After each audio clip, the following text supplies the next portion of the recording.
A ruthless CEO uses his money to buy the legal right to free an 18-year-old from a cruel guardian. She's not a victim.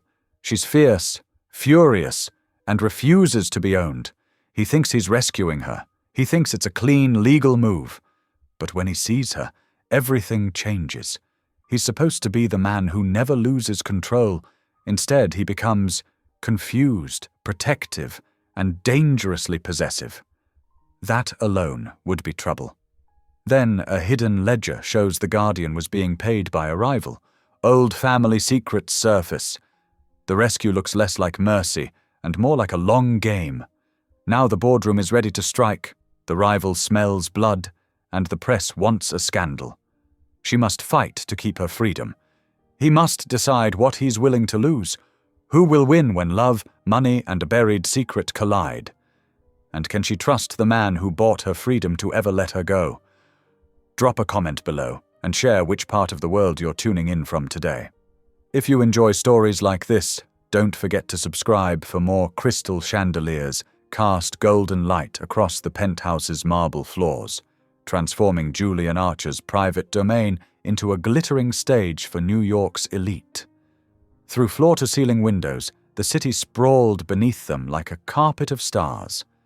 But the real spectacle was inside, where photographers' flashes punctuated the evening air and champagne flowed as freely as promises of charitable donations. Julian stood near the center of it all, a dark anchor in the swirling social current. His black suit was impeccably tailored, every line precise, every detail considered. He watched the room with the practiced ease of someone who'd spent a lifetime cataloging threats and opportunities. "Mr. Archer, your commitment to children's education is inspiring," a board member's wife gushed, touching his arm. "Education changes trajectories," he replied, his voice low and measured. The warmth in his tone was calculated, like everything else. He'd learned long ago that charm was just another form of currency. The woman preened under his attention, but Julian was already categorizing her husband's voting patterns, the leverage points in their real estate holdings, the ways they might be useful or dangerous to Archer Global. It was exhausting, this constant calibration of power and influence, but necessary.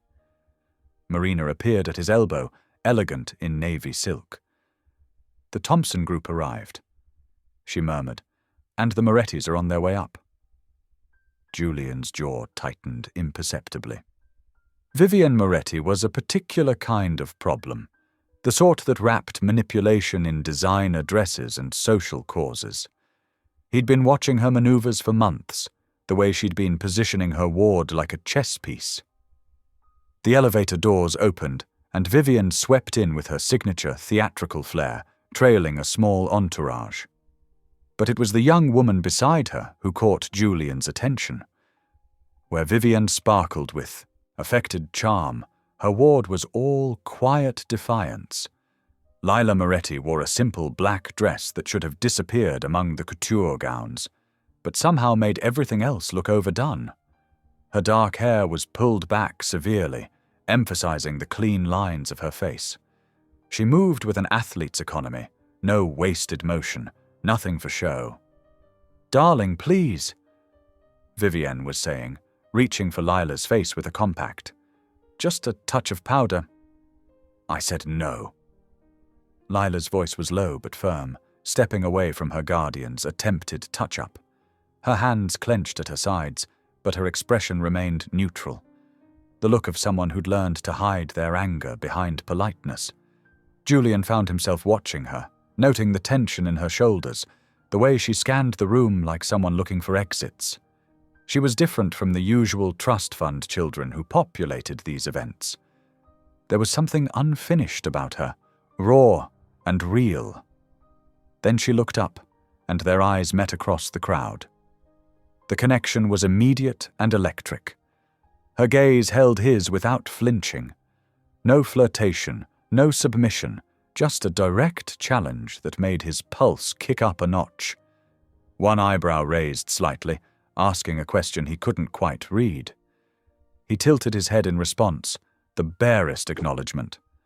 Her lips curved not quite a smile before she turned away.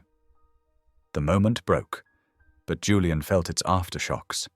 He couldn't remember the last time someone had looked at him like that, like he was a person rather than a power center. Julian.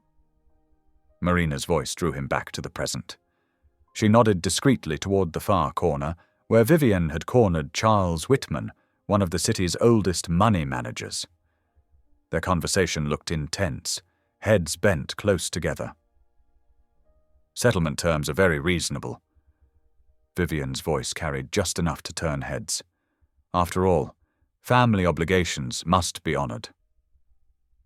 The whispers started immediately, spreading through the crowd like ripples in still water.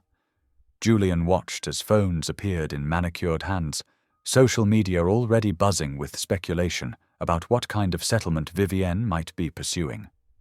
Lila stood apart from it all, her back straight as she stared out at the city below. The lights reflected in the window threw shadows across her face, highlighting the tension in her jaw.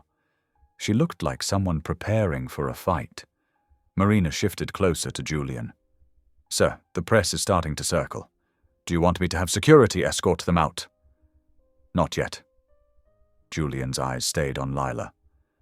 "Let's see how this plays out." The gala continued its glittering dance, but now there was an undercurrent of speculation. Journalists tried to edge closer to Vivian, who was holding court with practiced charm. Donors huddled in small groups, trading theories about what sort of scandal might be brewing.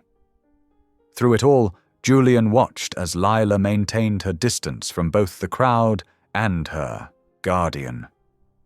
She moved through the room like someone mapping territory, careful to never stay in one place too long. Once she caught him watching and held his gaze again, this time with something like resignation in her eyes. By 11, the crowd had thinned to the die-hard networkers and those too drunk to realize the party was ending. Vivian made a show of gathering her group, calling out air kisses and promises to discuss things further over lunch. As they headed for the elevator, Lila lagged behind. She paused at the threshold, her hand resting on the doorframe.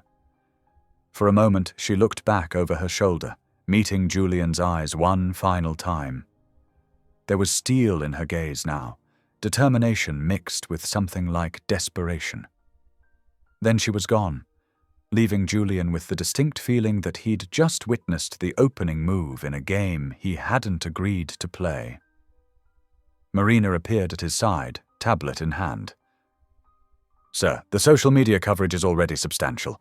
Would you like me to prepare a statement?" Julian straightened his cuffs, a habit from childhood when things felt out of control. "No statement yet, but I want everything we have on Vivienne Moretti's financial dealings, and find out what you can about her ward." The morning sun slanted through the floor-to-ceiling windows of Julian's office, turning the glass and steel into cold fire. He stood at the window, one hand in his pocket, the other holding his phone, as Marina delivered her report. "The ledger shows multiple instances of Vivian leveraging guardianship rights for financial gain," Marina said, her voice tight with disapproval. "She's been using Lila's status as a ward to secure loans and settlements for years." Julian's jaw tightened. "Specifics." 3 banks, 2 investment firms. She's borrowed against future inheritance rights that may not even exist. Marina scrolled through her tablet. "And now she's shopping the guardianship itself. Word is she's offering to transfer legal authority to settle some particularly aggressive creditors." "She's selling a person." Julian's voice was quiet, dangerous. "Technically, she's transferring legal authority, but yes." Marina hesitated. "Sir, your interest in this situation, pull everything on the girl. Background, education, current status." "Already done." Marina's efficiency was one reason she'd survived so long as his chief of staff. Lila Moretti, 22, student at City College, architecture program. Works part-time at a local coffee shop. Her mother disappeared when she was 12. Father unknown. Vivian gained guardianship through some questionable court maneuvers. Julian remembered the defiant tilt of Lila's chin, the way she'd held his gaze. Contact legal. I want options on my desk in an hour. Across town, in a cramped apartment with mismatched furniture and art school posters, Lila threw clothes into a duffel bag while Paolo watched from the doorway. You can't just run, he said, worry creasing his forehead. She'll send people after you. I'm not running. Lila zipped the bag with sharp, angry movements. I'm preparing. That meeting she's dragging me to, it's not with her usual lawyers. She grabbed her phone, punching in Vivienne's number. Time to get answers. The phone rang 3 times before Vivienne's cultured voice answered. Darling, I'm rather busy. Who are you meeting with today? Lila demanded. And don't lie to me. I saw the papers on your desk. A pause. When Vivienne spoke again, the fake warmth was gone. You should be grateful. I've kept you in clothes, education, a roof over your head. By selling me piece by piece. Lila's voice shook. I saw the ledger, Vivienne. I know what you've been doing. Don't be dramatic. I've simply been managing assets. I'm not an asset.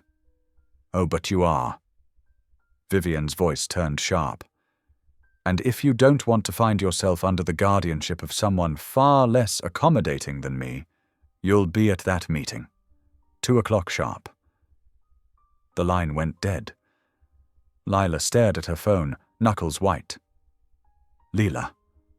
Paolo stepped forward. What did she say? She's selling the guardianship rights. Lila's laugh was bitter. Apparently I'm going to auction. Back at Archer Global, Julian sat at the head of his conference table, surrounded by his legal team. James Chen, head counsel, was outlining options while 2 junior lawyers took notes.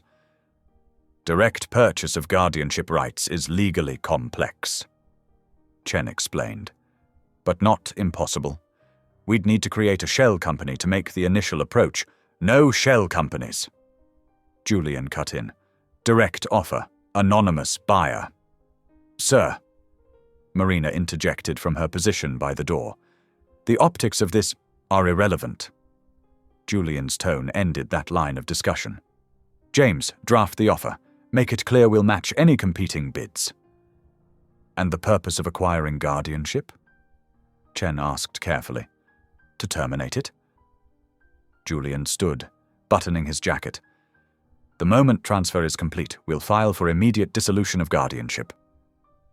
Marina followed him back to his office. Julian, stop. Think about this. A powerful man buying control of a young woman. The press will crucify you. They can try. He turned to face her. You saw what happened last night. Vivian selling her ward to cover gambling debts. I won't let that stand. This isn't like you. Marina pressed.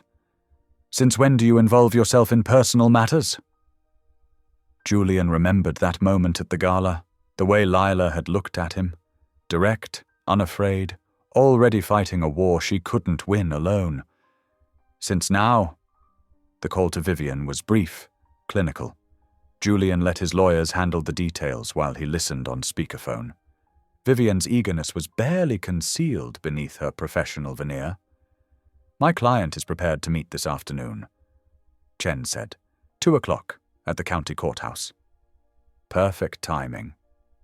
Vivian purred. I already have another interested party meeting us there. Julian's hand tightened on his armrest. She'd planned to auction Lila off all along.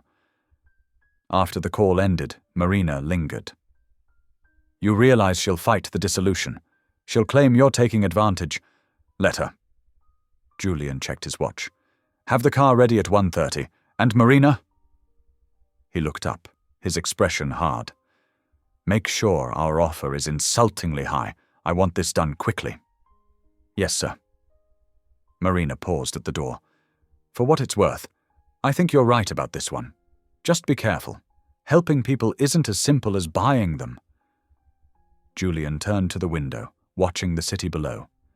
In a few hours, he'd own legal authority over a woman he barely knew. It wasn't ideal, but it was the fastest way to free her. He just hoped she'd understand why he'd done it. The morning light caught on his cufflinks, the ones his father had given him, engraved with the family motto. Protect what matters. For once, the words felt like more than just family propaganda. The Blackwood and Associates conference room screamed old money. Dark mahogany panels lined the walls, and leather chairs surrounded a table that could have paid Lila's tuition for a year. She sat rigid, hands folded in her lap, while Vivian's lawyer droned on about asset transfer agreements. As you can see, Mr. Blackwood adjusted his wire-rimmed glasses. The guardianship transfer is completely legal under Section 47.3. Lila's eyes caught on the settlement figures. Her stomach turned. You've got to be kidding me! Darling. Vivian's smile was sharp. This is all for your benefit. My benefit. Lila stood, chair scraping against hardwood. You're literally trying to sell me. The terms are quite generous. Mr. Blackwood began. I don't care about the terms. Lila's voice cut through the stuffy air. I'm 22 years old, an adult. This is insane. Vivian's perfectly manicured nails drummed against the table. Perhaps we should discuss the contingencies in your trust fund, the ones requiring guardian approval for any disbursement. Are you threatening to cut me off? Lila laughed. Go ahead. I'd rather work 3 jobs than be sold to the highest bidder. It's not just the trust fund. Vivian's voice dropped. There are certain agreements regarding your mother's estate. Agreements that could become quite complicated if you refuse to cooperate. The door opened before Lila could respond. A tall figure entered, followed by 2 suited lawyers. Lila recognized him instantly, Julian Archer from last night's gala. Her pulse jumped. Mr. Archer. Blackwood stood quickly. We weren't expecting... Clearly. Julian's presence filled the room, making it feel smaller. His gaze found Lila's for a moment before turning to Vivian. I believe my attorneys have a proposal. One of Julian's lawyers stepped forward, placing a thick document on the table. A complete buyout of guardianship rights with additional provisions for Ms. Moretti's protection. Vivian's eyes widened at the figure on the first page. This is unexpected. The terms include a 30-day review period. The lawyer continued, during which Ms. Moretti will reside at a secure location while the transfer is ratified. She'll have access to independent legal counsel throughout the process. This is ridiculous, Lila snapped. You're just trading one owner for another. Julian turned to her, his expression intent. This isn't ownership, it's protection. Protection? Lila stood toe-to-toe with him. You don't know me. You don't owe me anything. Why would you do this? Because I can. His voice was low, meant only for her. Because what's happening here is wrong. Lila studied him, searching for the catch. His eyes were steady, unflinching. If, she said carefully, I were to consider this, I'd need guarantees. Name them. Lila turned to the lawyers. I want a no romantic involvement clause, explicitly stated. Julian's lawyer nodded, making notes. Independent financial advisor of my choosing. Lila continued. And I want it in writing that after 30 days, I have complete control over my education and living arrangements. Add it, Julian ordered. Vivian's smile had turned cold. This is all very dramatic, but the original offer is withdrawn, Julian cut in. This is the only offer on the table. The next hour was a blur of legal jargon and signature pages. Lila watched Vivian sign away her rights in exchange for a certified check, her hand steady despite the magnitude of what she was doing. When it was done, Lila couldn't breathe. She grabbed her bag and bolted from the room, taking the stairs 2 at a time until she burst onto the street. The late afternoon sun was harsh, traffic noise overwhelming. She walked for hours, phone buzzing with messages she ignored. Paolo found her at their usual coffee shop, slumped in a corner booth. "You okay?" he asked, sliding in across from her. "I have to decide." Lila stared into her cold coffee. "Stay under Vivienne's control, or trust a stranger who just bought my guardianship." "A stranger who's offering to set you free," Paolo pointed out. "Those terms you negotiated. Pretty solid. It's still a cage, just a nicer one. For 30 days. Then you're out." Paolo leaned forward. "Look, I hate this too. But Vivienne was going to sell you to someone. At least this way, you chose the terms." Lila closed her eyes, remembering Julian's steady gaze, the way he'd immediately accepted her conditions, the promise of freedom, if she could just endure 1 month. "I need to pack," she said finally. Back at the apartment, she moved on autopilot, clothes in the duffel, laptop. The photo of her mother she kept hidden in her dresser. Her hands shook as she folded her favorite sweater. Paolo helped her carry everything downstairs. "You sure about this?" A black car waited at the curb, driver standing ready. Lila squared her shoulders. "No," she admitted. "But I'm sure about what happens if I stay." She hugged Paolo tight, then walked toward the car. The driver opened the door, and she caught her reflection in the tinted window. Pale, determined, taking the first step toward whatever came next. "Ms. Moretti," the driver said politely. "Mr. Archer's townhouse is about 40 minutes away." Lila nodded, sliding into the leather seat. As the car pulled away, she watched her old life disappear in the side mirror, wondering if she'd just made the biggest mistake of her life, or the first right choice she'd had in years. The car glided to a stop in front of a towering brownstone, its limestone facade glowing amber under tasteful exterior lighting. At 9 p.m., the street was quiet, except for distant traffic and the rustle of trees lining the sidewalk. Lila stepped out, clutching her duffel bag. The townhouse loomed 5 stories high, its windows dark, except for soft light spilling from the first floor. It couldn't have been more different from her cramped apartment with Paolo.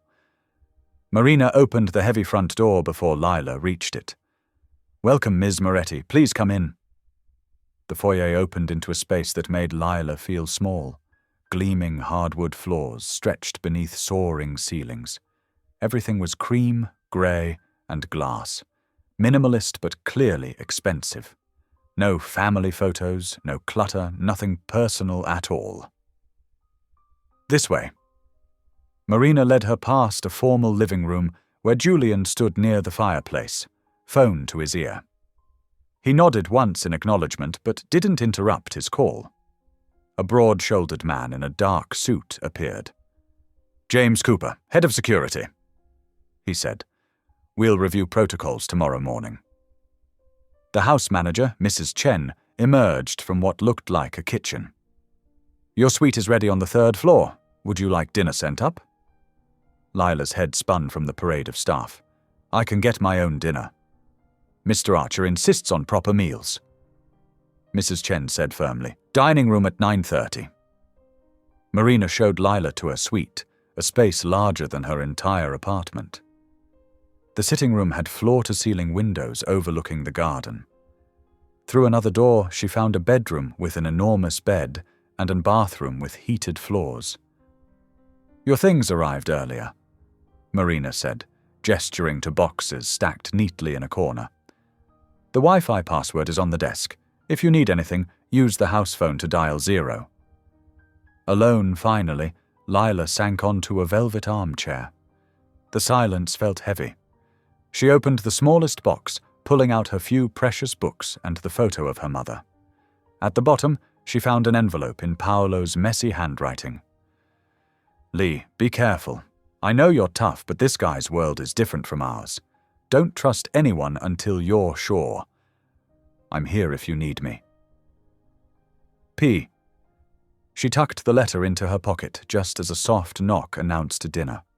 The dining room was all dark wood and crystal, with a table that could seat 12. Julian sat at one end, Lila at the other, the distance between them deliberate. "The legal team will meet with you tomorrow," he said as Mrs. Chen served something that smelled amazing. "They'll walk you through the timeline." Lila pushed food around her plate. "Why this arrangement? Why not just let me live on my own?" "The transfer requires oversight until it's finalized. This was the simplest solution." "Simple for who?" His eyes met hers. "Would you prefer a hotel?" "I'd prefer my apartment.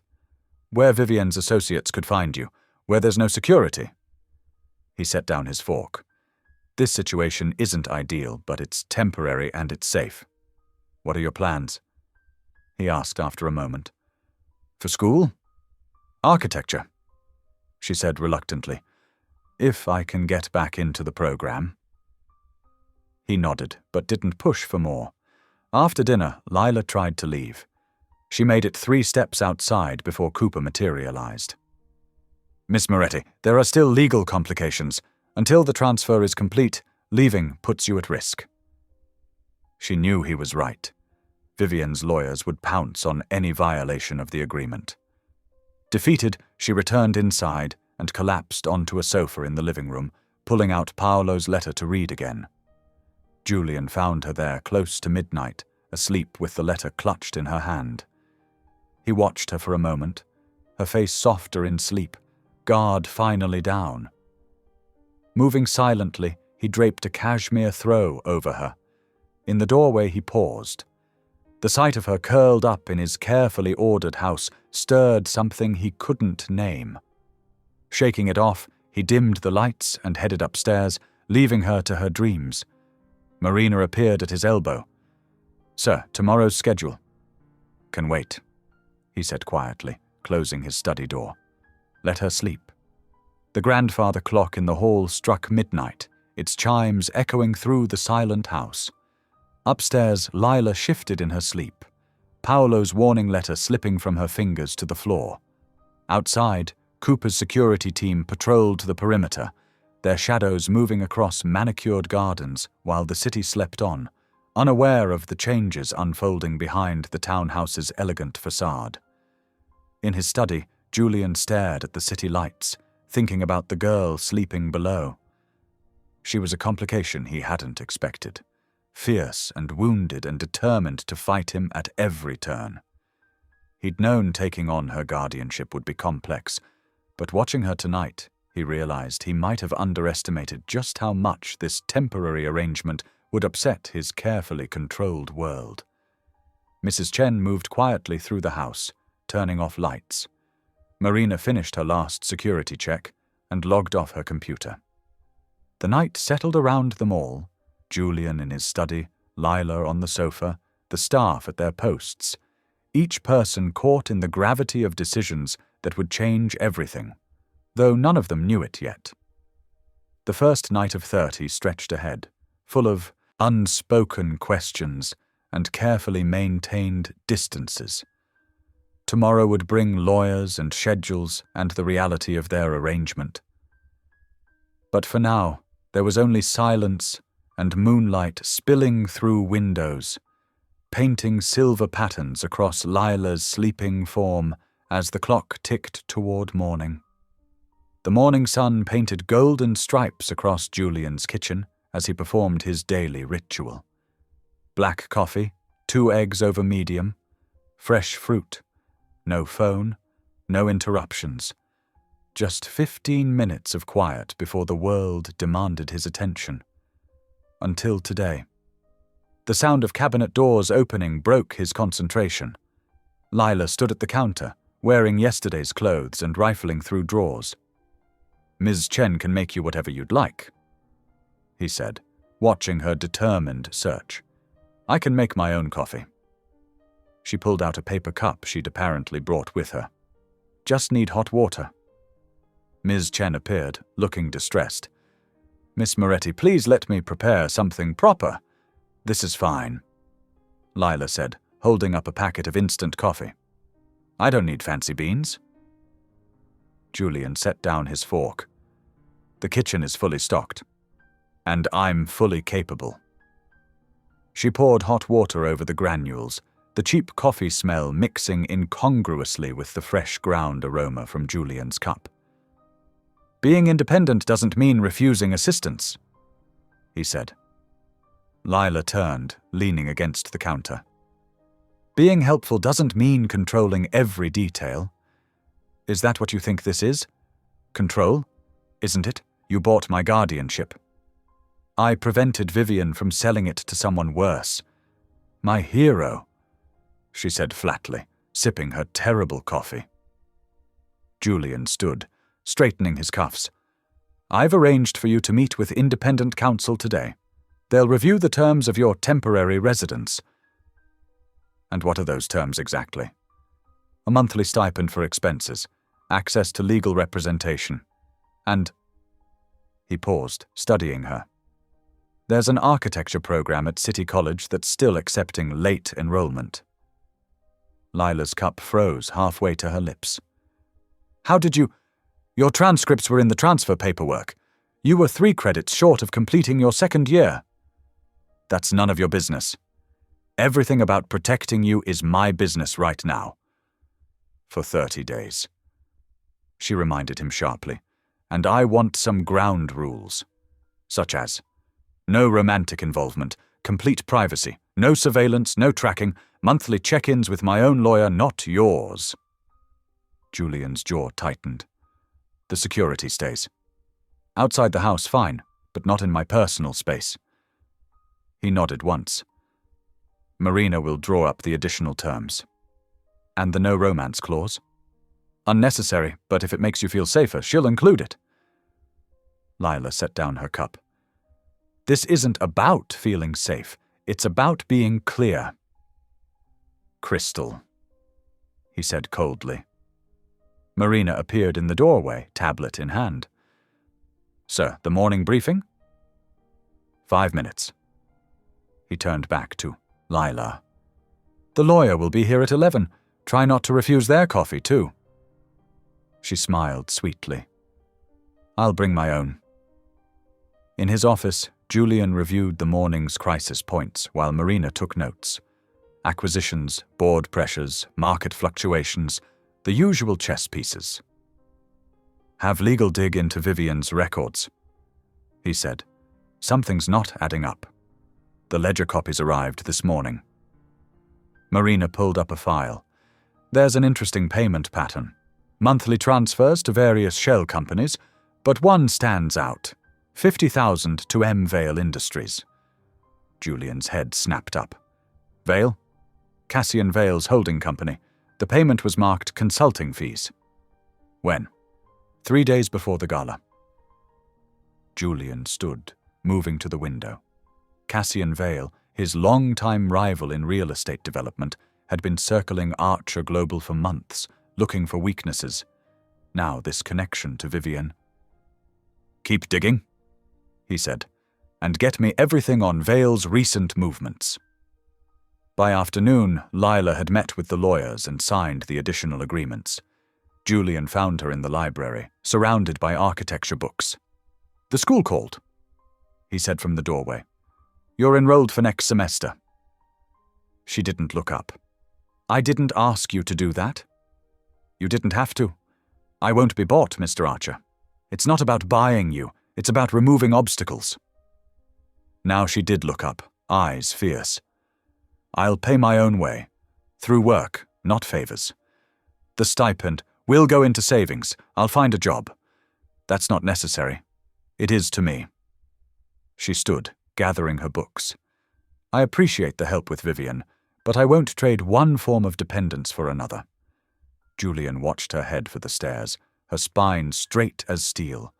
She was either incredibly stubborn or incredibly brave. Possibly both. Marina appeared with more files. The lawyers finished the non-romance clause, though I think it's rather redundant given the Arctic temperature between you two. Just get it signed, Julian said, and Marina, see what jobs might be available in the architecture department at Archer Global. Sir. If she wants to work, let's make sure it's somewhere we can keep an eye on her. And the Vale connection? Julian's expression hardened. Keep looking. Something tells me Vivian's ledger is just the beginning. Upstairs, Lila arranged her few possessions in the temporary suite. Through the window, she could see the security team patrolling. 30 days. She could survive anything for 30 days. She pulled out her architecture textbooks, salvaged from her hasty packing, and began to study. She'd earn her freedom the same way she'd earned everything else, through hard work and sheer determination. In his office, Julian reviewed the day's developments. Lila's fierce independence both frustrated and intrigued him. Most people in his world wanted something from him. She seemed determined to want nothing at all. The Vale connection nagged at him. Cassian was too shrewd for coincidences. Whatever game he was playing with Vivian, Lila had somehow landed in the middle of it. Marina's tablet chimed with another alert about Vale's movements. Julian turned back to his empire, pushing thoughts of dark eyes and instant coffee aside. He had a company to run and a rival to investigate. 29 days to go. The Archer Global Conference room gleamed like polished ice. Lila sat across from 3 lawyers, their business cards arranged before her like playing cards. James Mitchell, head corporate counsel, Sarah Chen, trust and estate law, and David Reynolds, contract specialist. The settlement account will be independently managed, Mitchell explained, sliding documents across the mahogany table.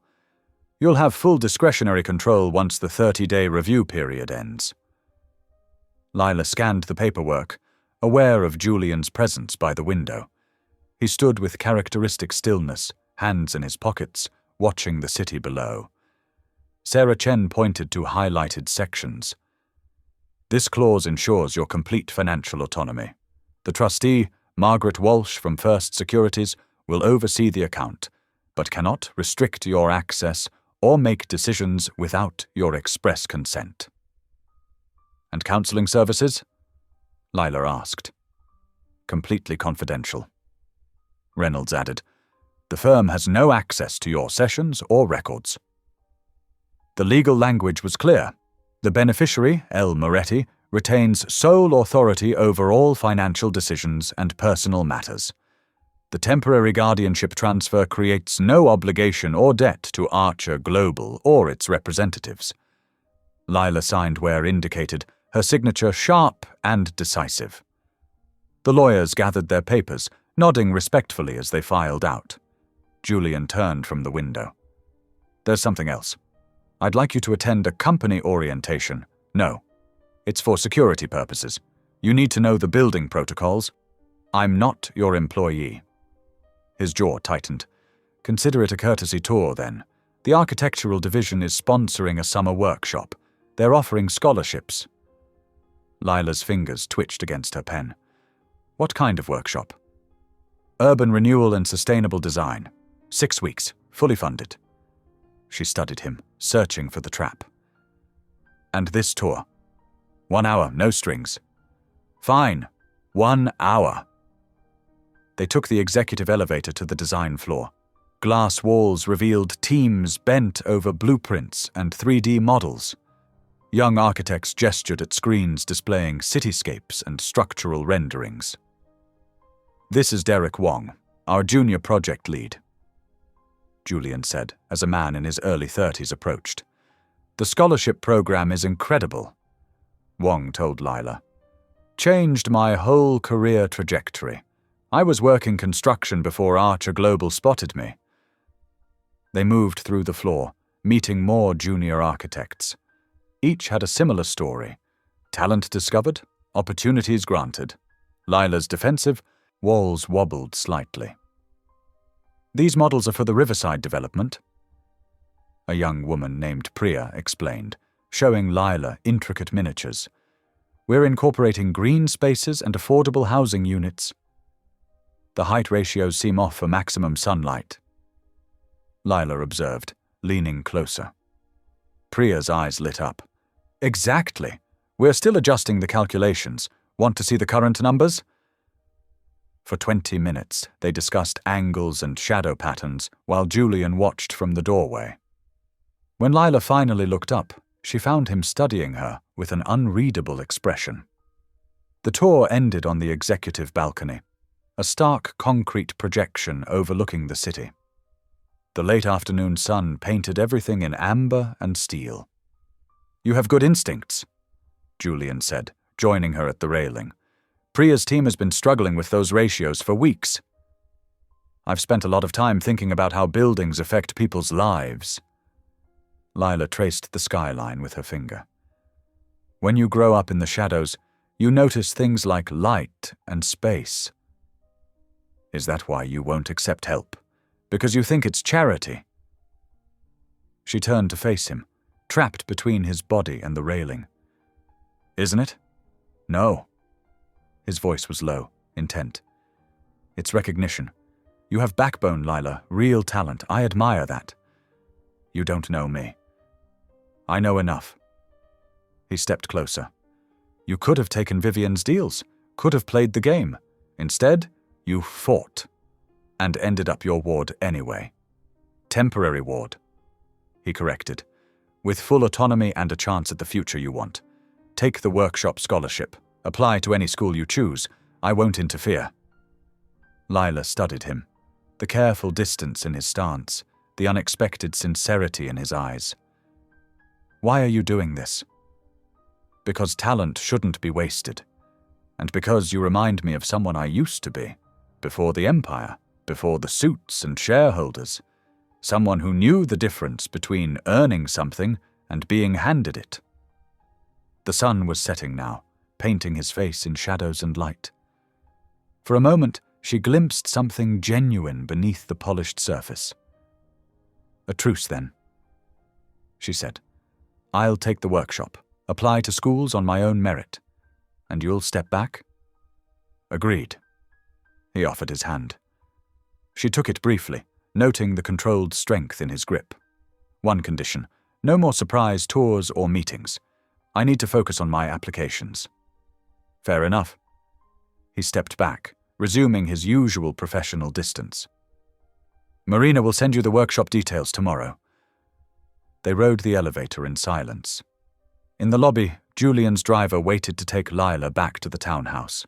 She paused before getting in. "Thank you," she said quietly. "For today. For showing me what's possible." He nodded once, then watched until the car disappeared into traffic. In his office, Marina waited with the day's reports. "The workshop application is ready," she said. "And the independent trustee called to confirm the account setup." Julian moved to his desk, already shifting focus to the evening's meetings. But he found himself glancing at the design floor below, where Lila's insights had sparked such enthusiasm among his team. The city lights began to flicker on, creating constellations of possibility in the gathering dusk. The headlines exploded across Julian's tablet at 7 a.m. "Archer Heir purchases guardianship of young woman." The Business Insider blog post dripped with insinuation, complete with photos from the gala and speculation about power dynamics and questionable ethics. Marina burst into his office, phone already pressed to her ear. "The board's going nuclear. Thompson wants an emergency meeting." Julian scrolled through the article with glacial calm, though his jaw tightened at the grainy photo of Lila. They'd caught her leaving the townhouse yesterday, face half turned away from the camera. "Who leaked the transfer documents?" His voice could have frozen mercury.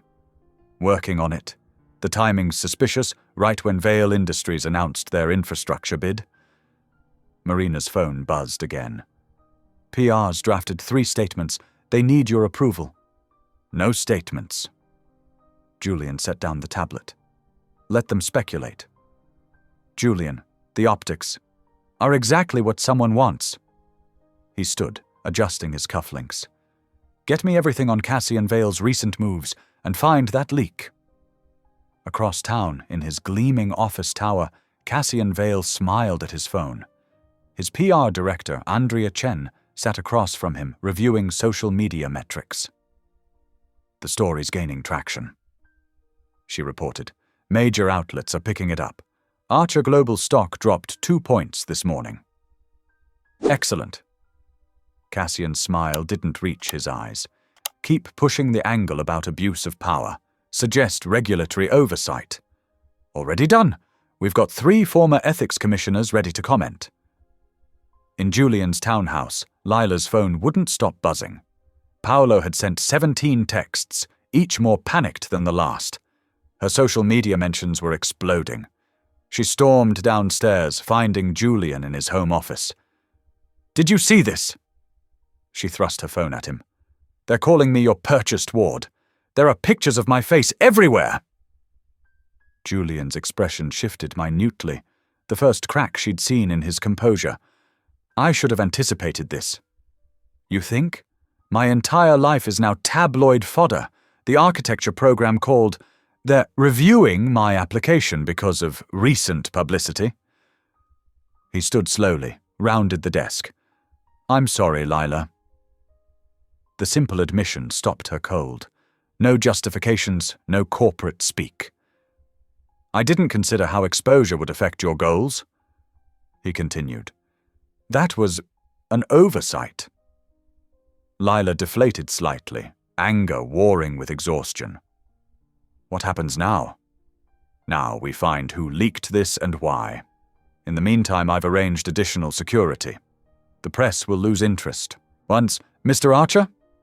Marina appeared in the doorway, tablet in hand. "The board's waiting." Julian nodded once. To Lila he said, "We'll finish this discussion tonight. Stay in the house today if you can." The board meeting was brutal. Thompson, red-faced and blustering, demanded explanations. Other members cited reputational damage and shareholder concerns. Julian let them vent, then spoke with quiet authority. The guardianship transfer was legal and ethical, protecting a young woman from exploitation. Any suggestion otherwise is manufactured controversy. "Manufactured by whom?" Thompson demanded. "That's being investigated." Julian's gaze swept the room.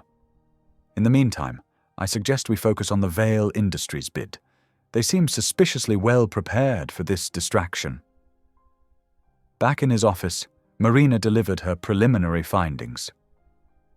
The leak came through a law clerk at the transfer firm. Paid in cash, untraceable. But guess who used that same firm last month? Vale Industries. Exactly. And there's more. Vivienne Moretti had multiple meetings with Vale's subsidiary companies over the past year. Julian's expression hardened. "Keep digging. I want everything on those meetings." The day crawled by in a blur of damage control. By evening, 3 more articles had appeared, each more sensational than the last. Social media blazed with hashtags and wild theories. Lila spent the day in her room, ignoring calls and trying to salvage her workshop application. Around midnight, the doorbell rang. Security checked the visitor. A woman in her 50s, elegant but tired-looking. She introduced herself as Helena Barrett. "I knew your mother," she told Lila in the formal living room. "We worked together at the foundation before everything." Lila leaned forward. "You knew my mother? Vivian never told me anything about her work." "No, she wouldn't have." Helena glanced nervously at the doors. "Listen carefully, dear. Be very careful what you ask Julian about your mother. Some histories are better left buried." "What do you mean? Did they know each other?" "I've said too much already." Helena stood abruptly. "Just remember, there are powerful people who prefer the past stays hidden. Watch yourself." She hurried out, leaving Lila staring after her. In his study, Julian reviewed Marina's latest report on Vale's movements. The pieces were there, just out of reach. Vivian's meetings, the leaked documents, Helena's warning. His phone lit up with another board message. The stock had dropped another point. Vale Industries had just announced an expanded infrastructure proposal. Julian closed his eyes briefly, calculating moves and counter-moves. In the morning, he'd need to address the board again, shore up investor confidence. But tonight? He found Lila in the kitchen, making tea with shaking hands. A woman came, she said without looking up. She knew my mother. Julian went very still. What did she say? To be careful what I ask you. Now she did look at him, eyes sharp. Why would she say that? Before he could answer, Marina appeared with an urgent message. More photos had leaked. Old ones from Archer family events years ago. And in the background of one, barely visible but unmistakable, was Lila's mother. The night stretched out before them, full of questions neither was ready to ask. Marina burst into Julian's office at precisely 9, her usually composed features tight with urgency. I found it. The connection to Vale. Julian looked up from his monitor, expression sharpening. Show me. She spread financial documents across his desk.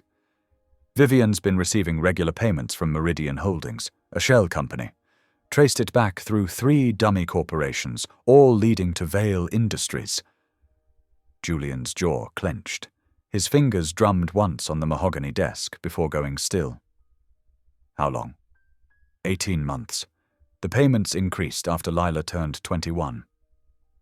He stood, buttoning his suit jacket with precise movements. Get Lila, she should see this. 10 minutes later, Lila entered cautiously, wearing jeans and a simple sweater that made the opulent office feel even more removed from her world. You can leave any time, Julian said immediately. But I think you should know what we've found. Marina walked Lila through the documents. With each revelation, Lila's expression hardened. So Vivienne was working with Vale? She asked. But why? That's what we need to find out. Julian's voice was controlled fury. Vale's been trying to destabilize Archer Global for years.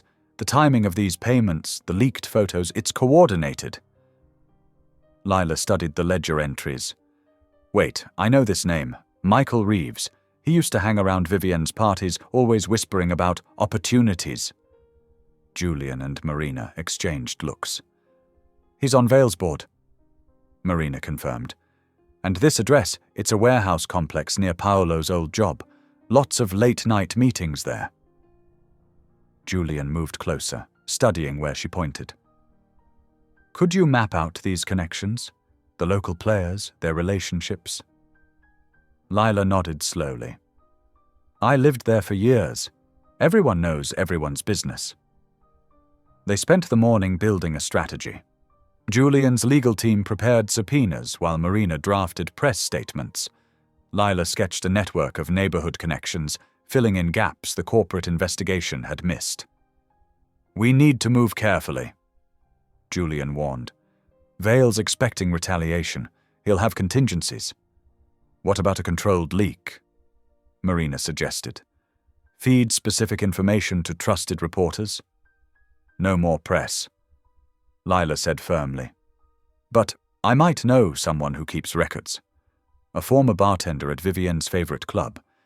He documented everything for insurance purposes. Julian's eyebrows rose slightly. Could you talk to him? With conditions. Lila said. I go alone. No security detail hovering. Absolutely not. Then I don't. Help. She met his gaze steadily. These are my contacts. They'll shut down if corporate muscle shows up. The argument lasted 20 minutes before Julian conceded, agreeing to minimal surveillance and a panic button. They worked through lunch, then dinner. As night fell, the office emptied except for them. Marina left around 10, leaving stacks of documents to review. You should rest, Julian said, noting Lila's fatigue. So should you. She gestured at his untouched coffee. When's the last time you slept? Something in his expression shifted. Sleep's overrated when there's a threat to handle. You sound like you've had practice. Julian was quiet for a long moment. When I was 12, my father faced a similar situation, a coordinated attack on our reputation. He handled it efficiently. What happened? He destroyed everyone involved, legally, financially, socially, including people who were once friends. Julian's voice held old pain. He said reputation was everything. Mercy was weakness. You don't believe that. I believed it for years. He met her eyes. Until recently. The admission hung between them. Lila looked away first, reaching for another file. Their hands brushed accidentally over the papers. The touch was brief. Barely a whisper of skin on skin. But electricity crackled through the contact, making them both freeze. For a heartbeat, neither moved. Then Lila pulled back, clearing her throat. Julian straightened, adjusting his cuffs with careful precision. It's late, he said quietly. We should continue tomorrow. Lila nodded, gathering her notes. The memory of that touch lingered as she headed for the door. Lila. His voice stopped her. Thank you for helping. I'm not doing it for you, she said. I'm doing it because it's right. A ghost of a smile touched his lips. I know. That's why I trust your judgment. She left him there, surrounded by papers and plans, the weight of tomorrow's battles already settling on his shoulders. Neither mentioned the moment their hands had met, or the current still humming beneath their skin. In her room, Lila stared at the ceiling, mind racing with connections and conspiracies. Somewhere in the city, Vale was plotting his next move. Somewhere, Vivian was spending blood money. And here, in this fortress of wealth and power, Lila was learning that not all battles were fought with fists. Some required patience, strategy, and unlikely allies. She touched her fingers where they'd brushed Julian's, remembering the jolt of awareness. That was dangerous territory, she reminded herself. Focus on the mission. Focus on justice. But in the quiet hours before dawn, her dreams were filled with the warmth of that fleeting contact and the vulnerability she'd glimpsed in Julian's eyes when he spoke of his father. Tomorrow would bring new challenges.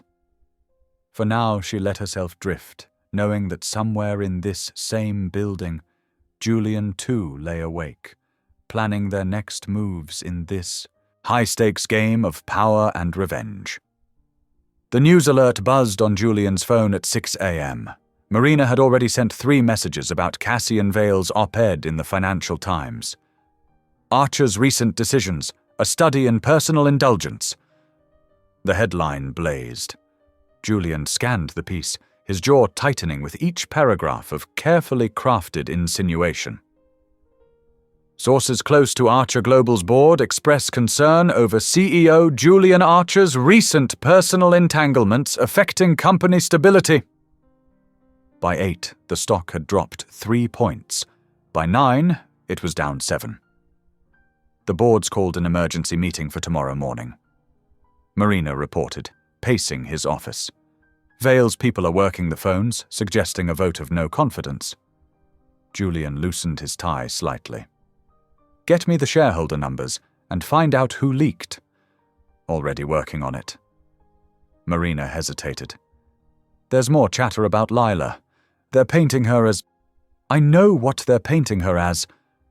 His voice was ice. Double the security detail. No press gets near her without... The door opened and Lila strode in, tablet in hand. I want to talk to them. Absolutely not. The press. A controlled interview. 1 reporter, my terms. She tossed the tablet onto his desk. Look at these headlines. They're trying to make me look like some gold-digging victim. Let me tell my story. Julian studied her face. It's dangerous. Vale will twist anything you say. More dangerous than letting him control the narrative. She leaned forward. I know what I'm doing. I grew up managing Vivian's press games. Marina cleared her throat. Sarah Chen at the Tribune. She's tough but fair. We could set parameters. Julian paced to the window, shoulders rigid. Finally, he turned. Your terms, your words. Marina handles the arrangement. The Tribune's newsroom buzzed with fluorescent lights and deadline energy. Sarah Chen's office was glass-walled, offering the illusion of privacy while keeping them on display. Why now? Chen's pen hovered over her notebook. Why break your silence? Lila sat straight-backed in the uncomfortable chair. Because the truth matters. Vivienne Moretti used her guardianship as a weapon. She tried to sell my legal rights to settle her debts. And Mr. Archer swooped in to save you? Chen's skepticism was clear. Mr. Archer provided a legal solution when I had limited options. The transfer agreement was my choice.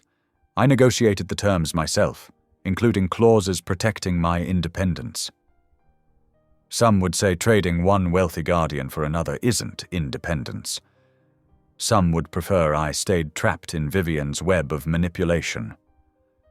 Lila's voice was steel. I chose the path that gave me control over my future. The temporary guardianship expires in weeks. I'm enrolled in architecture courses. I have my own legal counsel and financial advisors. Chen scribbled notes. What about the rumors of a romantic relationship?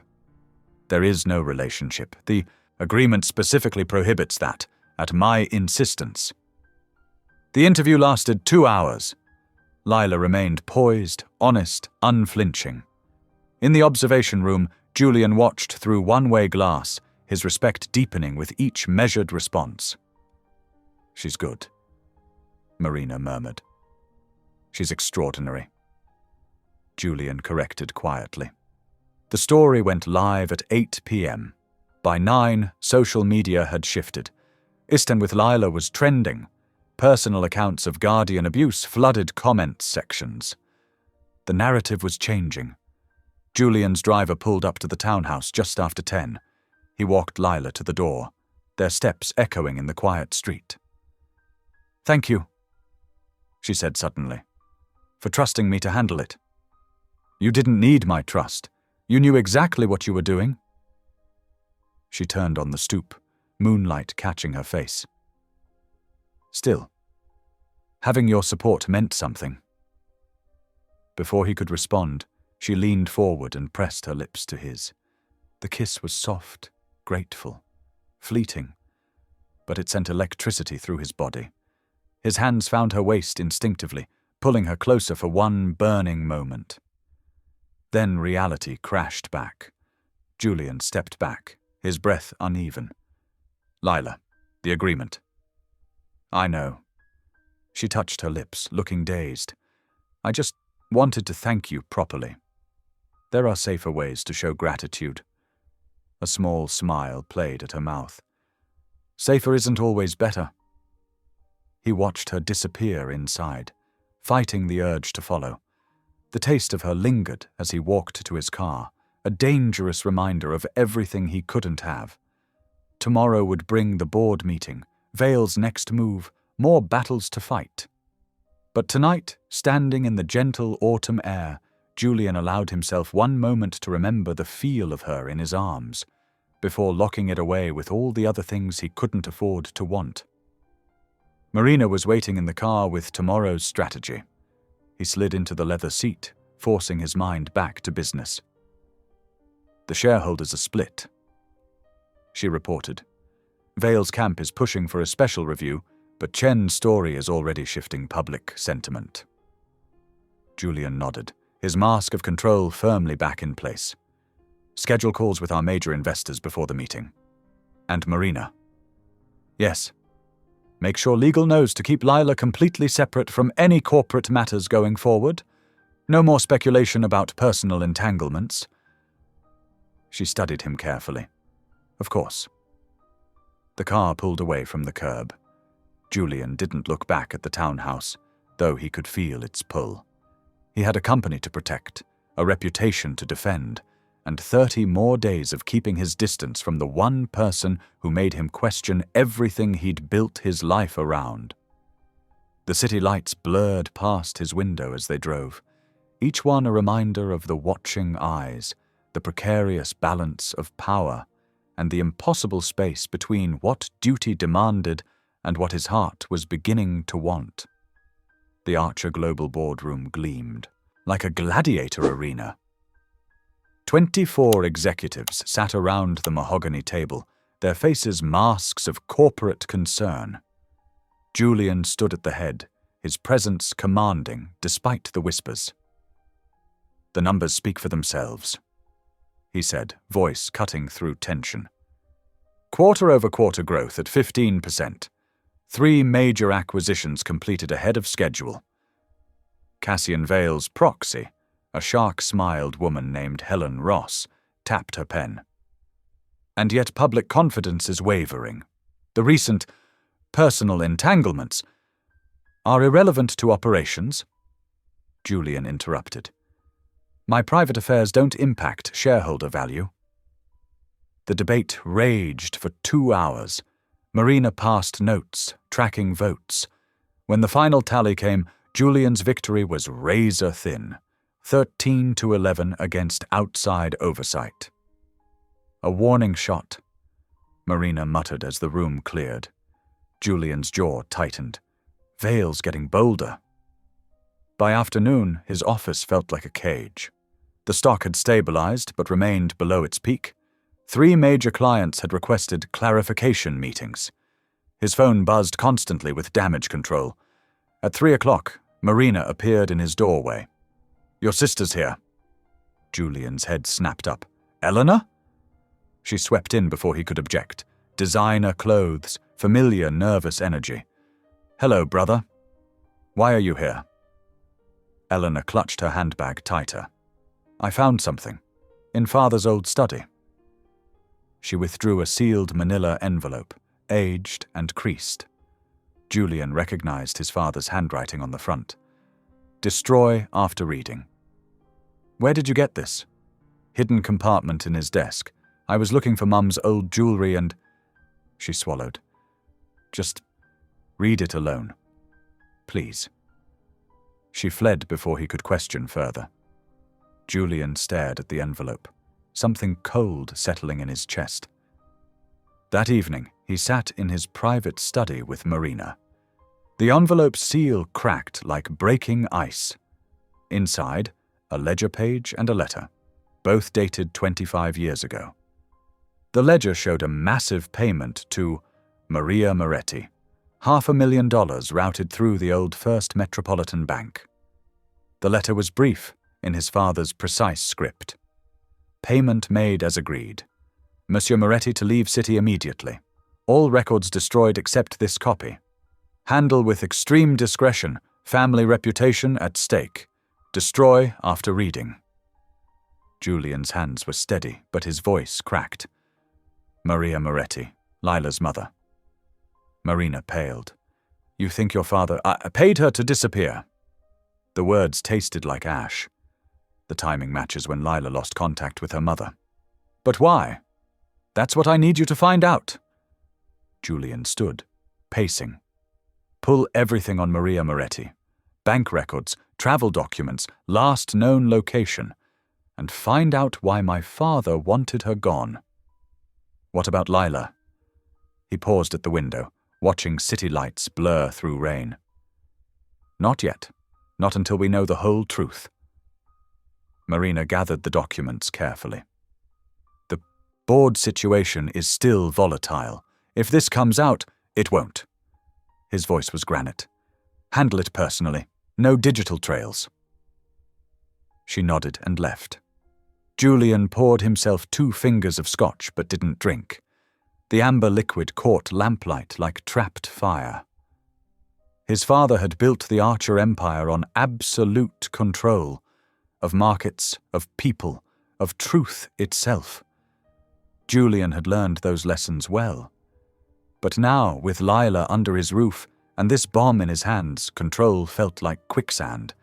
He thought of her at dinner earlier, arguing passionately about sustainable architecture, her eyes bright, hands gesturing, utterly unaware that her mother's ghost haunted these very halls. What had Maria Moretti known? What threat had she posed to make Richard Archer pay such a sum for silence? Midnight found him still awake, the city humming below. The ledger entry burned in his mind. Monsieur Moretti in neat columns, a life reduced to numbers. His father's legacy of buried truths threatened everything: his company, his reputation, and whatever fragile trust he'd built with Lila. The kiss from last night haunted him too. Her impulsive gratitude, the electric connection, the way stepping back had felt like tearing something vital. Now this revelation added another impossible barrier. His phone lit up with messages. Marina's preliminary findings, board member concerns, tomorrow's crisis management agenda.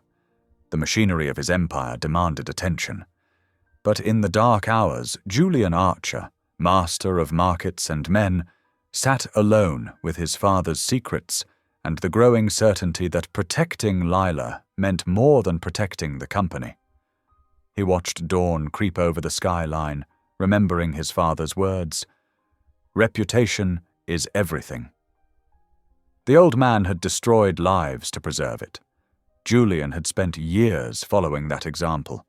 Now, holding proof of his family's sins, he faced a choice between legacy and truth. Between control and conscience. The morning would bring more battles, Vale's next move, the board's lingering doubts, Marina's investigation. But the real war wasn't in the boardroom anymore.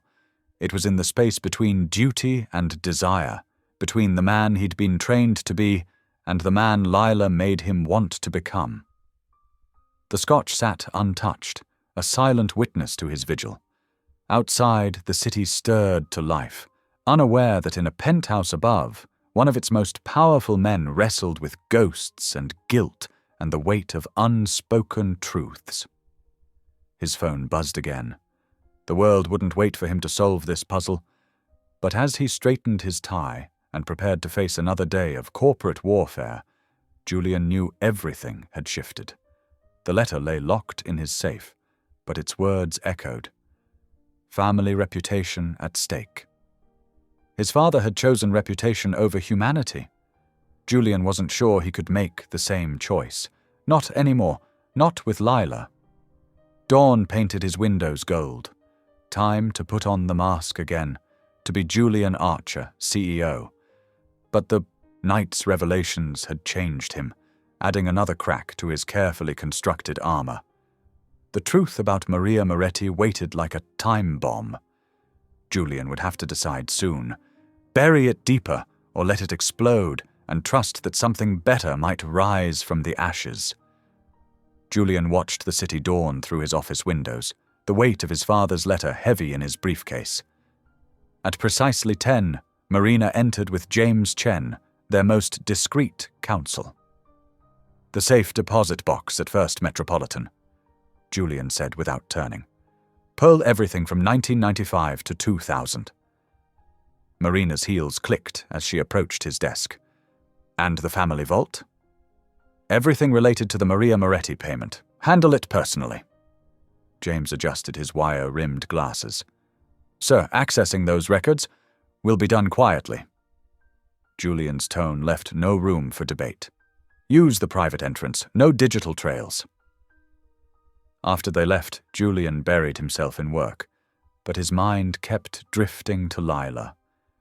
She was at the architecture studio today, chasing her dreams despite everything. He admired her resilience, even as guilt gnawed at him for withholding the truth about her mother. His phone buzzed with a message from Lila. "Got into the workshop. Meeting with the program director this afternoon." Pride and pain twisted in his chest as he typed back a simple congratulations.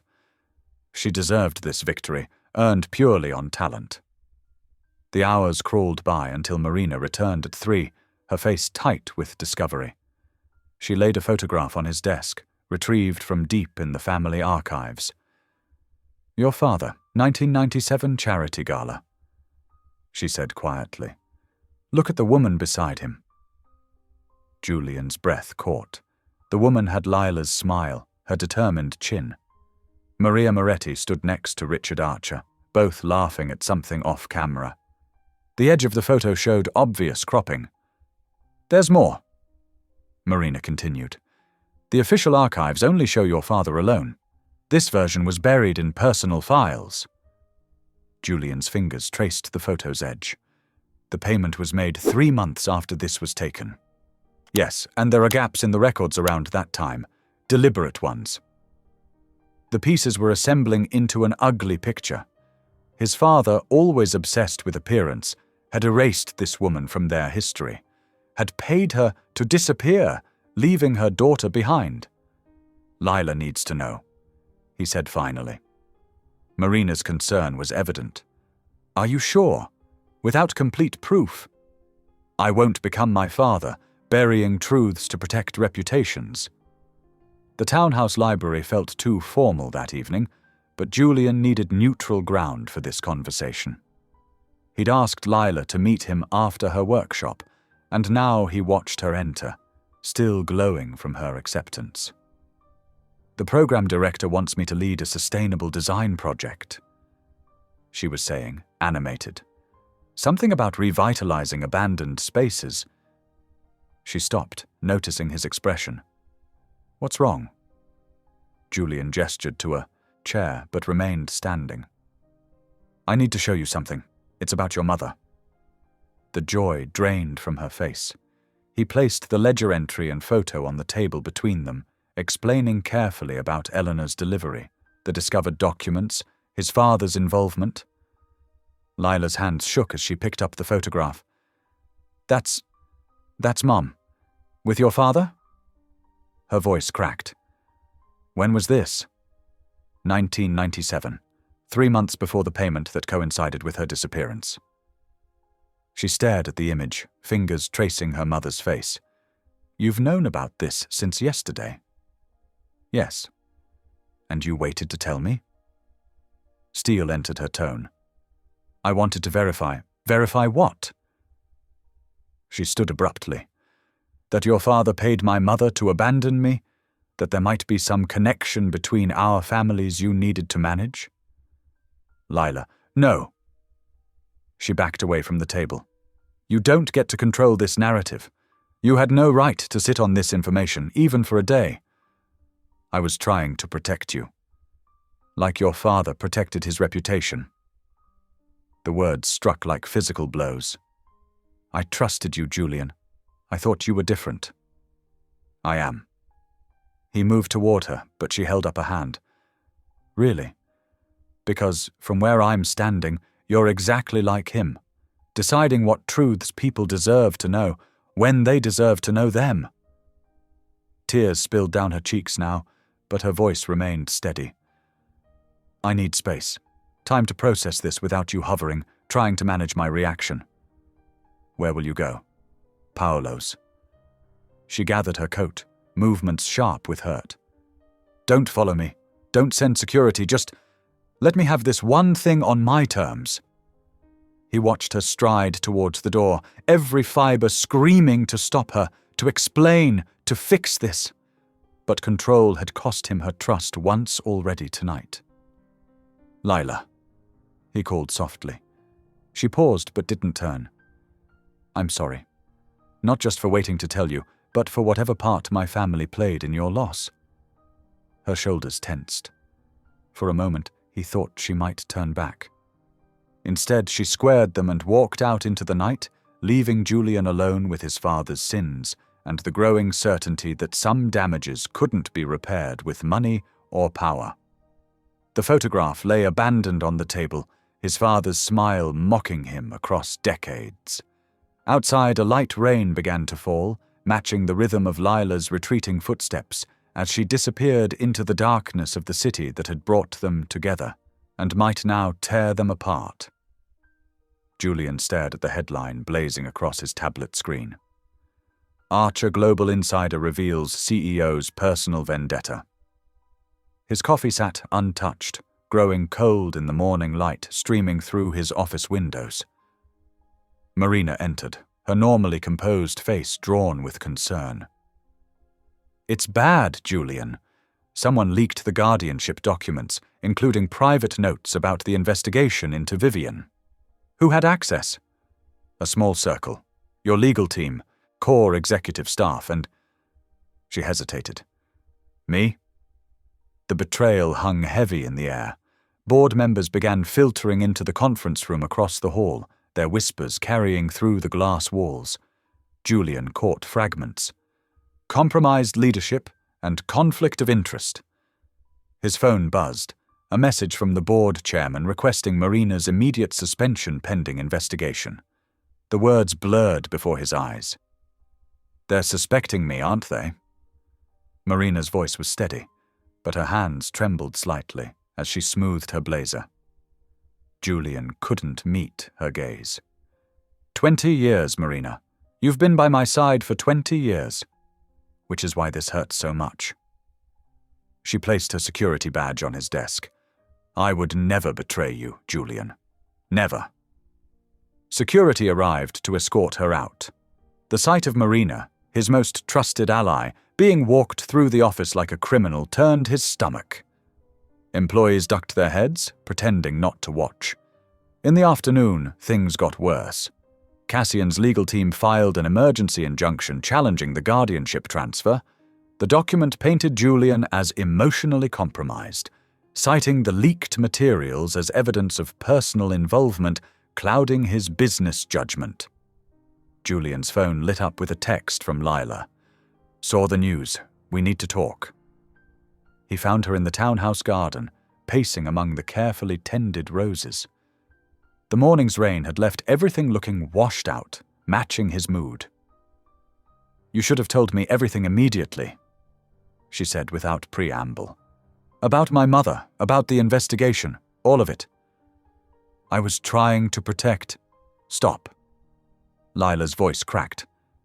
"That's what everyone in my life has said while controlling me. Vivian protected me by selling my future. Your father protected his family by erasing my mother. When does protection become just another word for control?" Julian moved toward her, but she stepped back. "I'm not your father," he said quietly. "Aren't you? You had proof about my mother and sat on it. You're investigating Vivian but keeping me in the dark. How is that different?" Before he could answer, his phone rang. The board chairman. The injunction was gaining traction. Several board members were calling for an emergency vote on temporary leadership replacement. "They're coming for everything," he told her, running a hand through his hair. "Cassian's using this to force me out. If the injunction succeeds, Vivian gets control back." Lila finished, her face paling. "I won't let that happen. That's not your choice anymore." She wrapped her arms around herself. Maybe it never should have been. The afternoon dissolved into a parade of emergency meetings. Julian's legal team worked frantically to counter the injunction, while PR struggled to contain the spreading narrative of a CEO obsessed with a young woman under his guardianship. Marina's empty office haunted him. Every time he passed it, he remembered her face as security led her away. 20 years of loyalty, destroyed in a morning. By evening, the stock had dropped 12 points. Board members were avoiding his calls. Even his most steadfast allies were growing quiet, distancing themselves from what increasingly looked like a sinking ship. In his private office, Julian stared at the photo of his father that had always hung behind his desk. Richard Archer's stern face seemed to mock him now, the empire he'd built crumbling under his son's watch because of personal entanglements. "Sir," his assistant appeared at the door. "The chairman wants to schedule an emergency board meeting for tomorrow morning." Julian nodded numbly. He knew what that meant. They would vote to suspend him, place an interim CEO while the situation was investigated. Everything he'd built, every deal he'd crafted, every alliance he'd forged, all of it balanced on a knife's edge because he'd tried to help one woman escape a predatory guardian. He didn't regret it. That realization hit him with surprising force. Despite everything crashing down around him, he couldn't regret helping Lila. Upstairs in the townhouse, he found her room empty. A note lay on the perfectly made bed. "Staying with Paolo tonight. Need space to think." His phone chimed with another stock alert. Down 15 points now. Texts from board members piled up, each one a barely veiled suggestion that he step aside, temporarily, to protect the company. In his study, Julian poured himself 2 fingers of scotch and watched night settle over the city. The lights of competing skyscrapers twinkled mockingly, Cassian's building prominent among them. Somewhere out there, Lila was wrestling with her own demons, dealing with revelations about her past while her future hung in the balance. His phone buzzed again. This time it was Lila. "Just got an anonymous text. Vivian's planning something with the courts. Says she has new evidence about guardianship violations. I'm scared, Julian." He stared at the message, feeling the walls close in. Everything he'd tried to prevent was happening anyway. The harder he'd tried to protect people, the more damage he'd caused. The scotch burned his throat as he swallowed, offering no comfort. Tomorrow would bring the board meeting, more legal challenges, and possibly the end of everything he'd spent his life building. But tonight, somewhere in the city, Lila was afraid, and alone, and he couldn't even offer her the protection that had started all of this. The rain started again, pattering against the windows like accusatory fingers. In the darkness of his study, Julian Archer watched his carefully controlled world dissolve into chaos, powerless to stop its fall. Dawn broke over the city as Julian stood at his office window, already on his 3rd coffee. The headline scrolled across his phone: "Archer Global in Crisis. CEO's Guardian Drama Sparks Investor Exodus." "The press statement is ready for your review," Marina's replacement, Thomas, said from the doorway. Julian nodded, scanning the carefully crafted words that would either save or sink him. "Add this," Julian said, typing quickly. "Ms. Moretti has provided her full consent for this statement and maintains her right to make independent choices about her future. Make sure her signature is visible on the release." The morning unfolded in a blur of urgent meetings. Legal teams huddled over documents while PR crafted responses to the growing media storm. At precisely 10 a.m., the statement went live. Julian Archer publicly acknowledged the Guardian transfer, framing it as a legal intervention to protect a young woman from exploitation. Across town, Lila sat in a cramped law office with Paolo and Sarah Chen, an independent attorney known for defending vulnerable clients. The counterclaim took shape as Lila detailed Vivienne's years of manipulation. "We need to be explicit about your agency in this," Sarah said, adjusting her glasses. "The court needs to see you made conscious choices to protect yourself." Paolo squeezed Lila's hand as she signed the affidavit. "You're doing the right thing," he whispered. At 2 p.m., Julian stood backstage at the Business Leadership Forum, straightening his tie. Cassian Vale was already seated on the panel, radiating smug confidence. The moderator's introduction felt endless. "Mr. Archer, your recent actions have raised questions about mixing personal and corporate interests. How do you respond?" Julian leaned forward, his voice steady. "I'd like to address that by asking Mr. Vale a question." The audience tensed. "How many vulnerable people have you weaponized for corporate gain?" Cassian's smile flickered. "That's a serious accusation." "I have proof of your connection to Vivienne Moretti. Proof that you orchestrated this crisis to destabilize my company." Julian pulled out a document. "Would you like to explain these transfers?" The room erupted. Cameras flashed as Cassian's face darkened. "You're desperate, Archer. Clutching at conspiracy theories won't save you."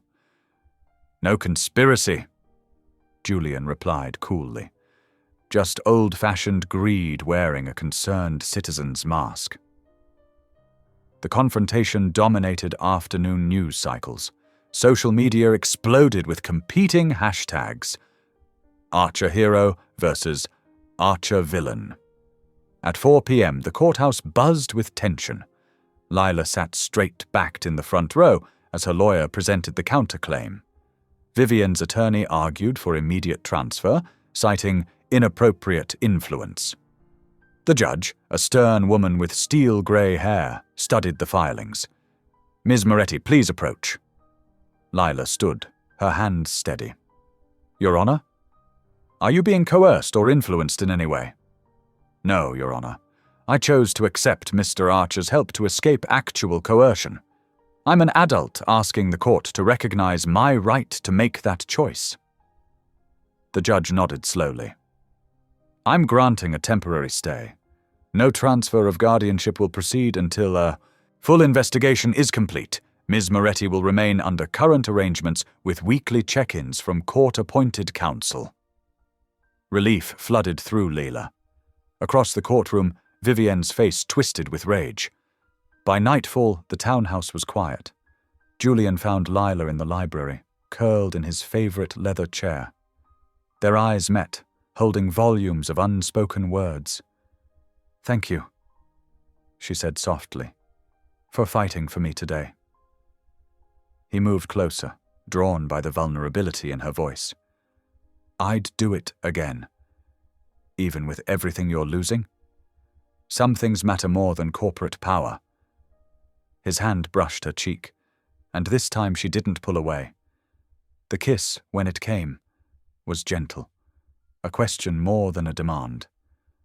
Lila answered by pulling him closer, her fingers threading through his hair. They moved together with increasing urgency, but Julian pulled back to study her face. "Are you sure?" he whispered. "Yes," she breathed. "I choose this. I choose you." They made their way upstairs, stopping for heated kisses against walls, unwilling to break contact. In his bedroom, moonlight painted silver stripes across the bed. Julian's hands shook slightly as he unbuttoned her blouse. "We can stop any time," he murmured against her neck.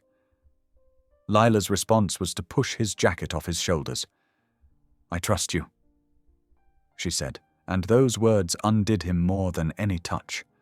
Their lovemaking was slow, tender, worlds away from the power plays of their public lives. Julian worshipped every inch of her with gentle hands and whispered praise. Lila matched his passion with her own, claiming him as equals. When they finally came together, it was with shocking tenderness. The careful walls they'd built crumbled in the face of raw emotion. They moved as one, trading soft moans and whispered names until pleasure overtook them both. After, they lay tangled in expensive sheets, Lila's head on Julian's chest. His fingers traced lazy patterns on her back as their breathing slowed. "The board meets tomorrow," he murmured. "Shh," she pressed a kiss to his chest. "Just for now, let's pretend the world outside doesn't exist." He tightened his arms around her, breathing in the scent of her hair. For the first time in weeks, both slept deeply, finding peace in each other's embrace while the city hummed beyond their windows. 2 days after their night together, Julian stood in his office, staring at the evidence folder Marina had just delivered. His hands trembled slightly as he read the confirmation. Eleanor's signature on bank transfers, dates matching document leaks to Cassian's team.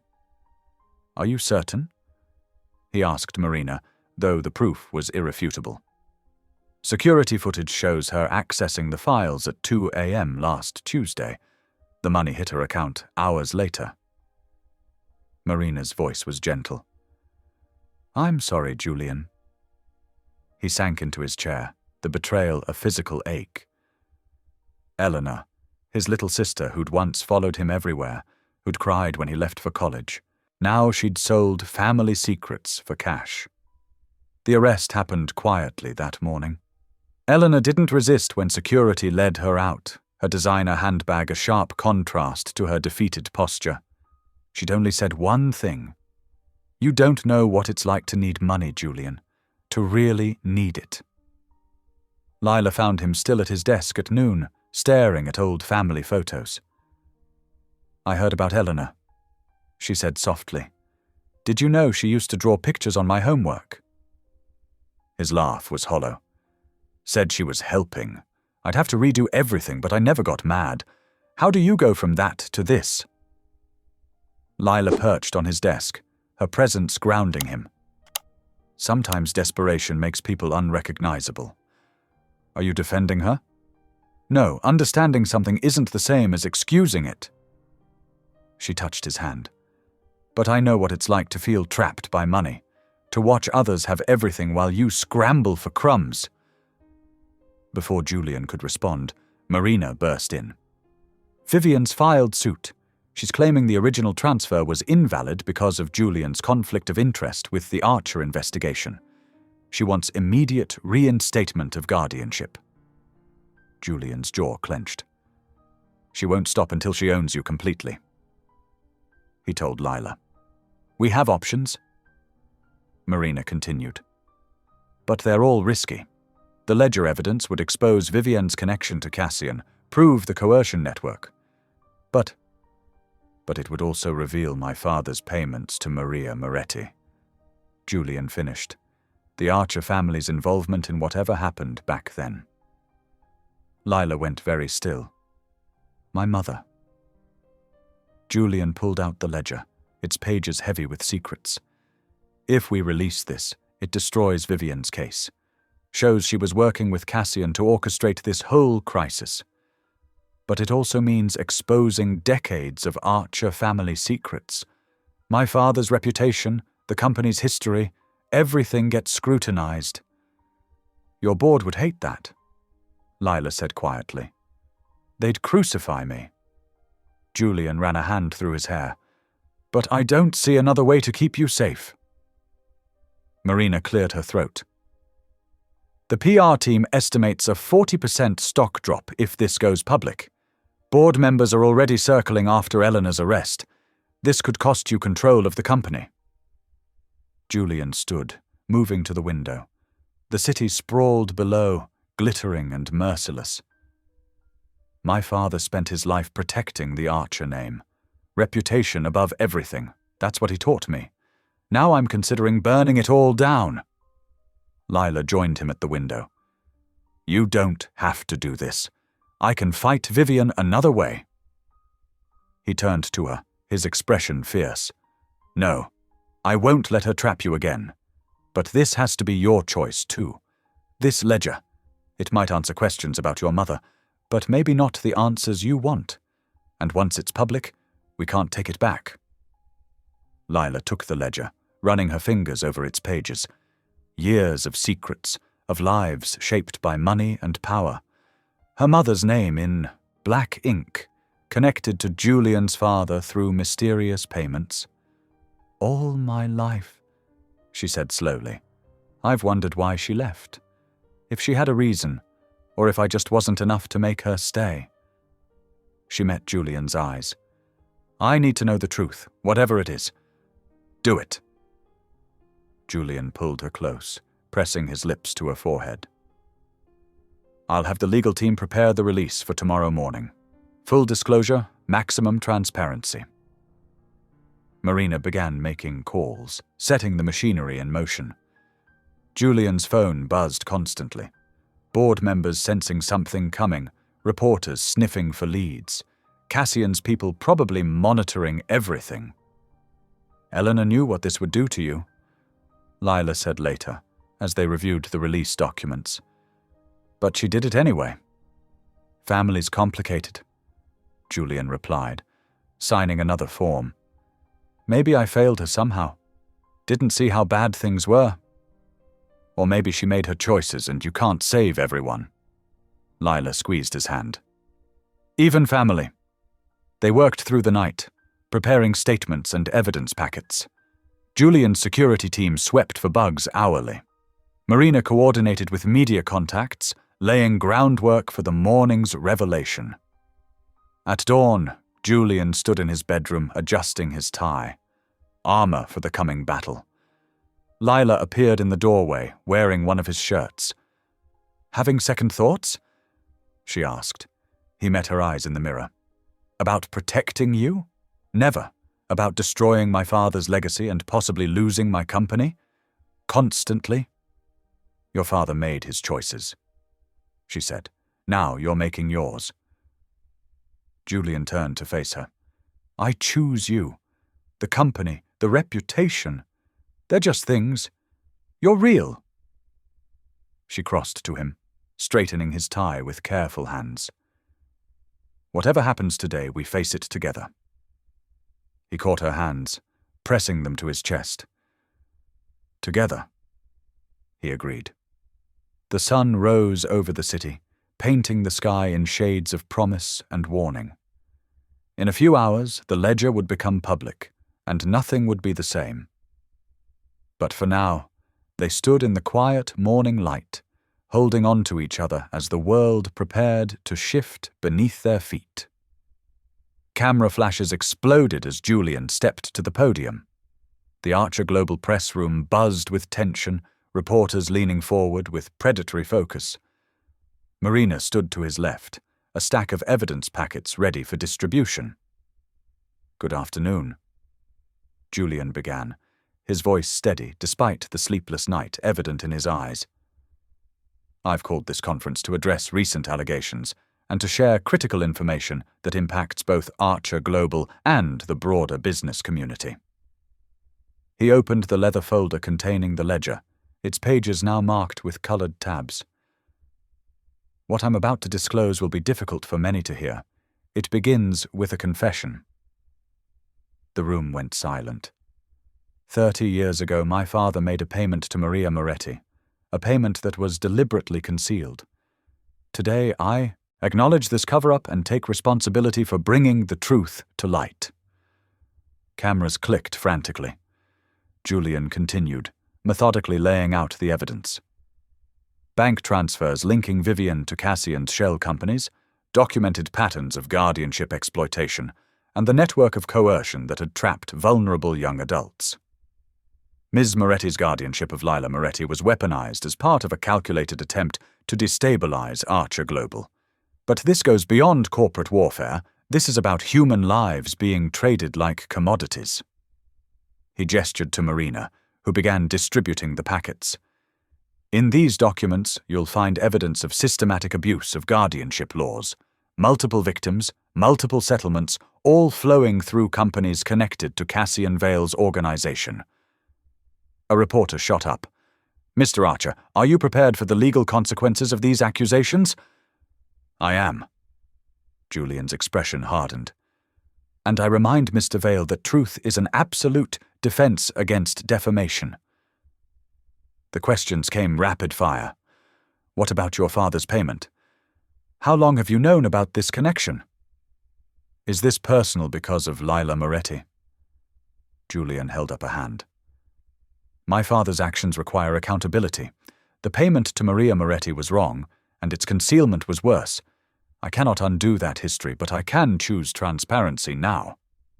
In the back of the room, Archer Global's board members watched with varying degrees of shock and calculation.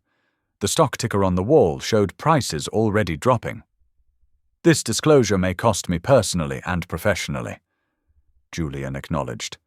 "But continuing to hide the truth would cost us all something far more valuable: our integrity." He detailed the evidence against Vivian. Forged documents, coerced signatures, illegal transfers. "Law enforcement has been provided with this information. I expect actions will be taken accordingly." By late afternoon, the impact was seismic. Archer Global stock had dropped 35%, but social media exploded with support for Julian's honesty. Archer Truth trended nationally. Cassian's lawyers filed defamation suits within hours, but the damage was done. His investors, spooked by the documented paper trail, began distancing themselves. The board, after an emergency session, voted to support Julian, their statement citing extraordinary transparency in the face of criminal conspiracy. At 7 p.m., Breaking news interrupted regular programming. Vivian Moretti had been arrested at her home. Footage showed her being led out in handcuffs, still trying to maintain her society smile. Julian watched the coverage from his office, tie loosened, jacket discarded. Marina brought him updates throughout the evening. Cassian's stock dropping, supportive statements from industry leaders, legal experts praising the evidence compilation. "The foundation paperwork is ready," Marina said, placing another folder on his desk. "Clean structure, clear mission, identifying and supporting victims of guardianship abuse. The board has already approved the initial funding." Julian nodded, but his mind was elsewhere. At 10, he grabbed his keys and headed for Paolo's neighborhood. The streets were quiet, lamps casting pools of yellow light. Paolo's building stood modest but well-maintained, a world away from Archer Global's gleaming tower. Lila opened the door before he could knock. She'd been watching the news all day. "No suits," she noted, taking in his rolled sleeves and loosened tie. "No security detail." "Just me," Julian agreed. "May I come in?" Paolo's apartment was small but warm, with mismatched furniture and photos everywhere. Lila led him to the kitchen table. "I should have told you everything immediately," Julian said, sitting across from her. "About the ledger, about my father's payment. You deserved to know first, not learn it with the world."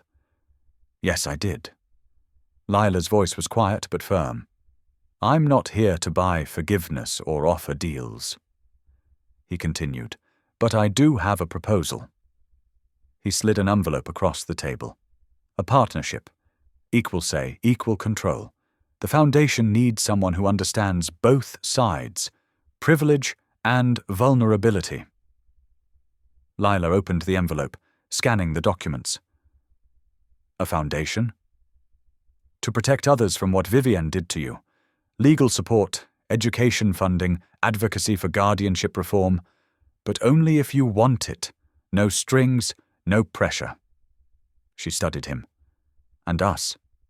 That's separate," Julian said softly. "The foundation exists regardless of your answer about us. I won't use it to pressure you."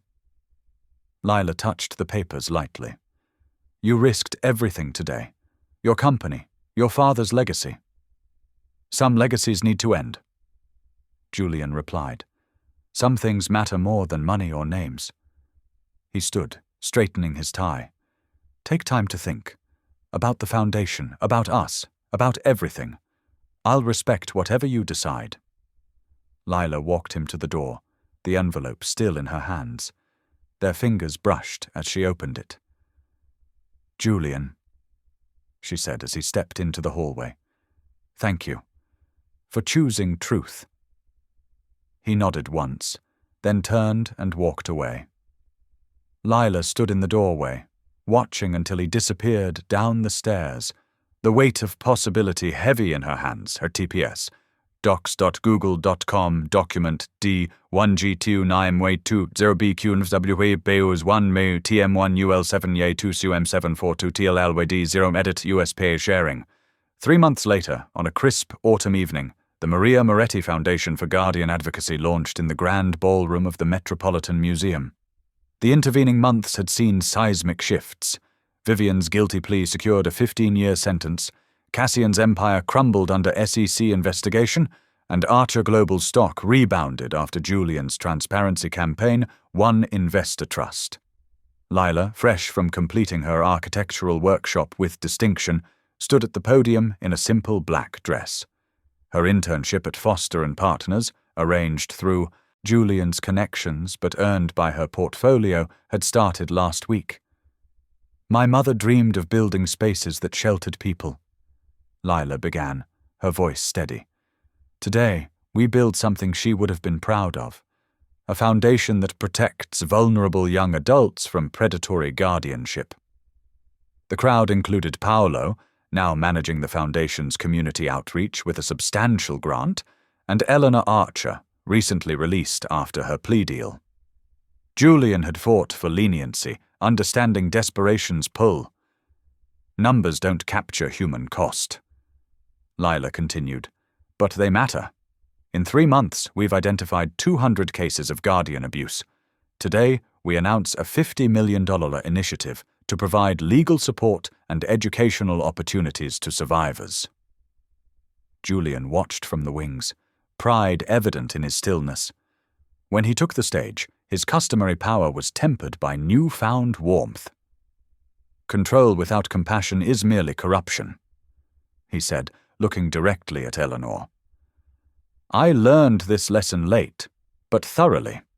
This foundation represents not just protection, but transformation.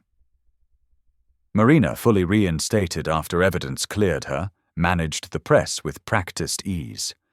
Headlines the next morning would praise the power couple redefining corporate responsibility.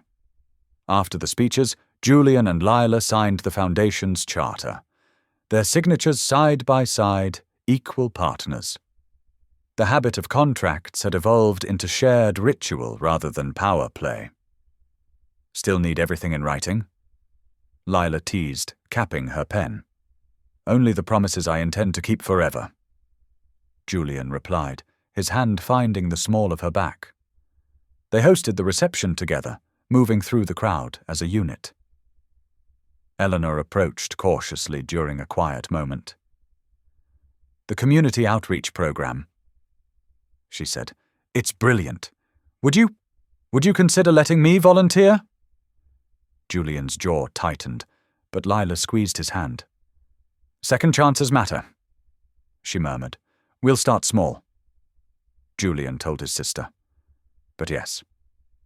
Later that night, they returned to their new brownstone, purchased jointly, their names equal on the deed.